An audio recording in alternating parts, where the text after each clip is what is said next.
Selamat pagi dulur-dulur hukum rakyat official. Pagi ini saya mau mendiskusikan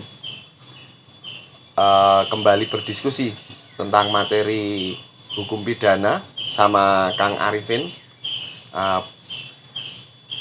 Pidananya hari ini tuh aku mau membahas tentang ini loh Kang.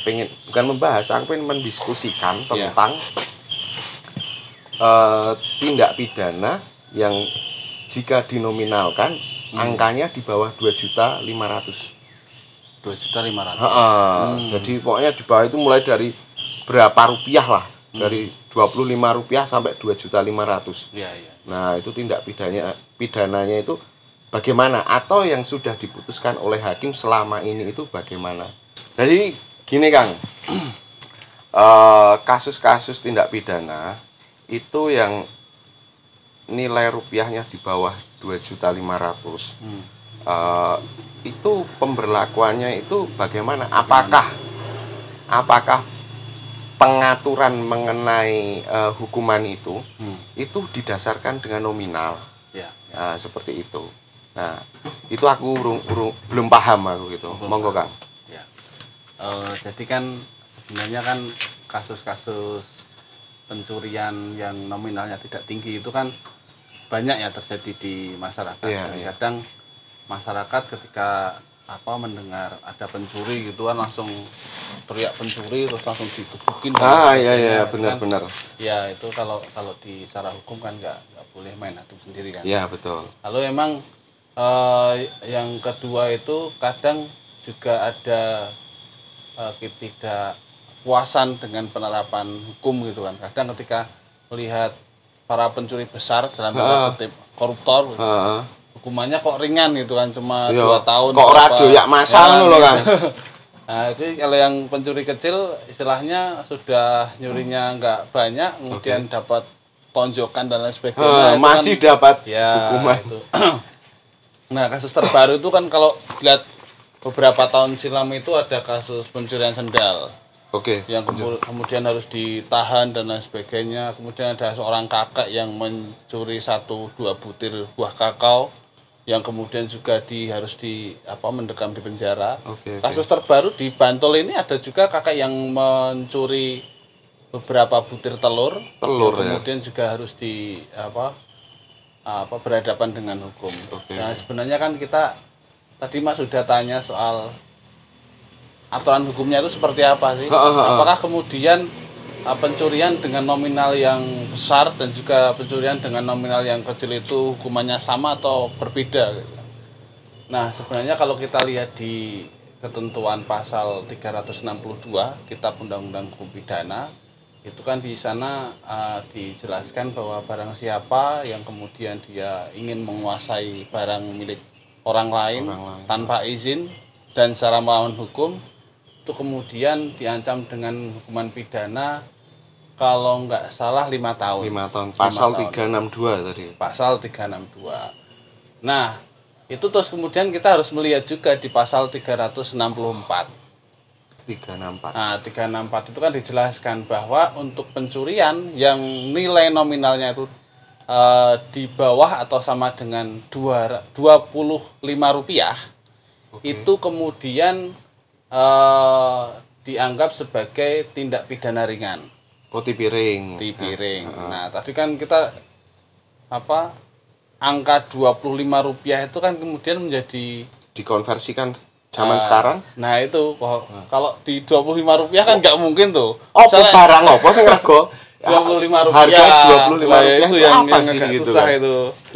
Terkadang kan kita memahami peraturan itu kalau kita baca satu peraturan saja letterlek gitu aja kan susah juga. Padahal KUHP itu kan sebenarnya kan buatan Belanda. Jadi walaupun kemudian itu berlaku pada zaman dulu, tapi ternyata sampai sekarang juga masih berlaku. Tapi kita juga harus lihat penyesuaiannya dengan apa yang ada sekarang. Iya, betul. Jadi kalau di peraturan Mahkamah Agung nomor 2 tahun 2012 itu kemudian diterjemahkan yang dimaksud dengan Rp25 itu adalah 2.500.000. 2.500.000. Ya, di pasal 1 kalau nggak salah. Nah, sehingga kemudian ketentuan pasal 364 itu dibaca bahwa pencurian yang nominalnya itu di bawah 2.500.000 itu kemudian istilahnya dianggap sebagai tindak pidana ringan. Dipiring. Nah, kalau kemudian di atas 2.500.000 itu kemudian dianggap pidana biasa. Bisa kemudian diancam dengan tadi yang maksimal 5 tahun. Nah, kalau kemudian yang istilahnya tindak pidana ringan tadi, kalau di Perma nomor 2 tadi, dia sebenarnya lahir atas keresahan masyarakat terhadap kasus-kasus ringan pencurian ringan tadi. Jadi menurut masyarakat mungkin merasa ini kok kurang adil dengan nominal segitu, kenapa memiliki ancaman pidana bertahun-tahun gitu kan. Jadi di Perma itu kemudian dijelaskan bahwa itu sebenarnya nggak perlu adanya penahanan untuk istilahnya tindak pidana yang kecil-kecil itu, pencurian yang kecil itu. Walaupun kemudian memang yang namanya tindak pidana kan tidak bisa dibenarkan ya. Iya, betul. Nah, itu tetap perbuatannya harus dihukum. Perbuatannya. Itu supaya kemudian orang yang melakukan pidana tadi istilahnya bisa bertobat lah istilahnya. Mengakui bahwa apa yang dilakukan itu tidak benar. Sehingga tetap kemudian tidak menghilangkan hukuman yang melekat pada perbuatan pencurian tadi. Sehingga kalau di tindak pidana ringan tadi kalau nggak salah hukumannya ya sekitar 3 bulan lah. 3 bulan. Cuman biasanya hakim itu ketika memutuskan sebuah perkara pasti melihat perkaranya secara menyeluruh. Ada pertimbangan hukum. Jadi nggak mesti 3 bulan itu full. Itu kan angka maksimal. Jadi hakim bisa memutuskan 1 bulan, 2 bulan, 2 minggu, itu terserah hakim. Karena hakim yang akan memutuskan dengan melihat perkaranya secara menyeluruh. Berarti maksimalnya adalah 3 bulan. Bisa jadi lebih rendah dari 3 bulan. Tergantung dari pertimbangan hakim itu tadi ya. Makanya kalau yang tindak pidana ringan itu pemeriksaannya itu tidak seperti pemeriksaan yang biasa. Kalau pemeriksaan biasa kan harus ada prosesnya yang panjang itu ya. Tapi kalau yang tipiring itu biasanya memakai pemeriksaan cepat. Jadi biar cepat, biar segera bisa diberikan hukuman, kemudian orang yang melakukan tindak pidana ringan tadi bisa menjalani hukuman. Jadi istilahnya semua tindak pidana itu tidak dibenarkan. Semua tindak. Pertama. Yang kedua, tentunya perlakuan terhadap orang yang melakukan tindak pidana berat, kemudian dengan orang yang melakukan tindak pidana ringan harus berbeda. Karena itu keadilan kan. Harus berbeda. Makanya kan tadi ketika kita baca di berita ada seorang jaksa yang kemudian dia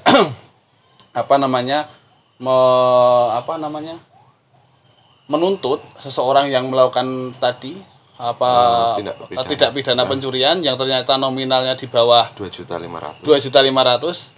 Dia memakai pemeriksaan biasa dan dia menuntut dengan hukuman maksimal yang 5 tahun tadi. Nah, makanya kemudian ketika diperiksa ternyata hakim melihat nih, ini nominalnya di bawah 2.500.000. Dia juga melihat Perma nomor 2 2012 tadi, sehingga hakim berpendapat lain. Dia istilahnya kalau dalam bahasa Londo niki ultra petita lah. Dia memutuskan yang tidak dimintakan oleh jaksa. Cuman itu kan beralasan karena hakim juga memiliki pendapat hukum yang menurut dia benar gitu. Benar. Sehingga kemudian di sini memang ada peran yang penting. Jadi ketika polisi kemudian tidak tepat dalam memberikan mengkoreksi kasusnya, terus kemudian ternyata di jaksa juga sebenarnya jaksa juga bisa mengkoreksi bahwa ini karena pelimpahan. Karena pelimpahan. Dan di pemeriksaan di pengadilan itu juga menjadi peranan penting. Hakim harus melihat perkaranya itu secara menyeluruh, aturan hukumnya itu seperti apa, sehingga ketika dia memutuskan suatu perkara tidak pidana ringan, yaitu disesuaikan dengan perkaranya itu. Jadi jangan sampai kemudian orang yang nyolong sapu kemudian dengan koruptor hukumannya sama 2 tahun kan nggak adil, rasa keadilan itu. Jadi itu pentingnya bagaimana kemudian seorang penegak hukum itu bisa melihat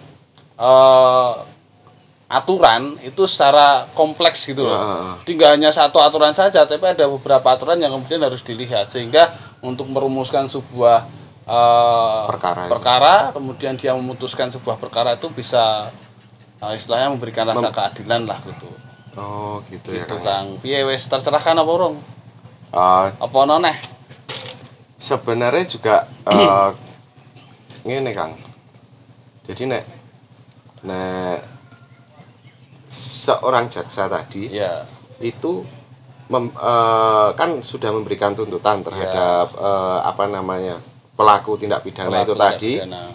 Rupanya si hakim tadi memiliki pertimbangan hukum lain dan akhirnya memutuskan dengan tidak menggunakan tuntutan si jaksa yang tadi disebut ultra petita itu tadi.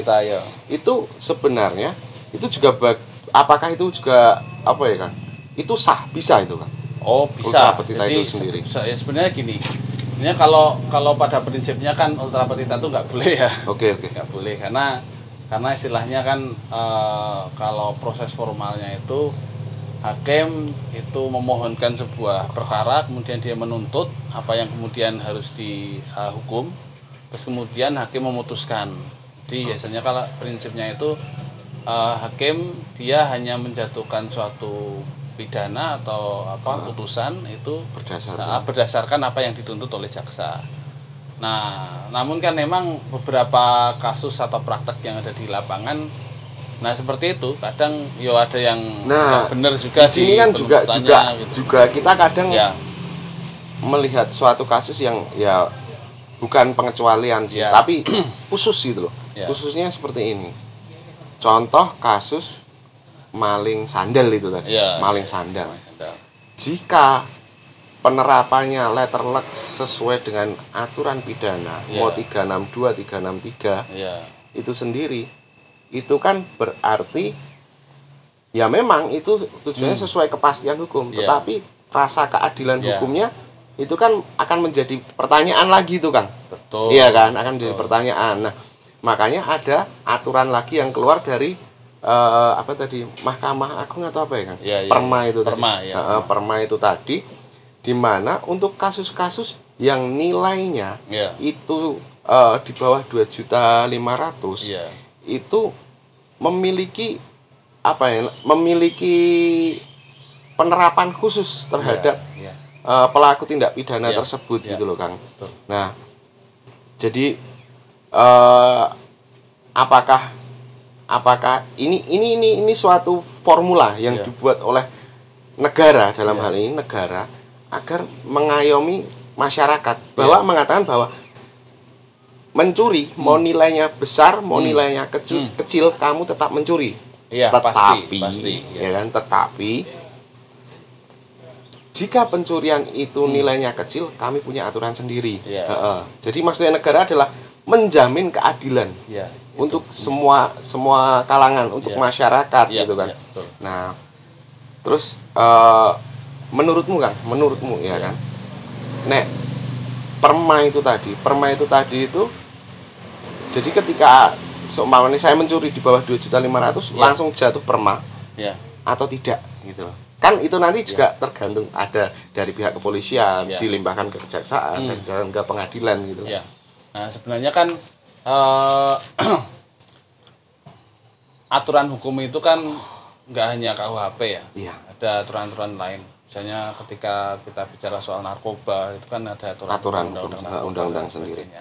Nah ketika kita bicara soal pencurian di bawah 2.500.000 berarti kita tidak boleh hanya membaca ketentuan pasal 362 dan seterusnya itu, tapi kita harus melihat ketentuan-ketentuan lain yang juga mengatur hal serupa.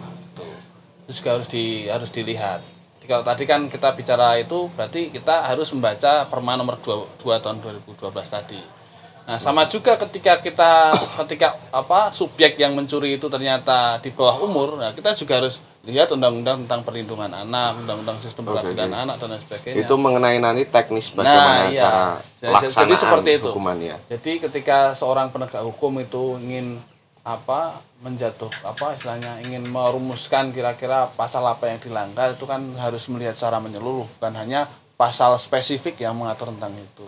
Jadi kalau kita baca pasal secara spesifik ya susah juga. Tadi kan pasal 364 bicara bahwa ketika kemudian pencuriannya itu di bawah Rp25.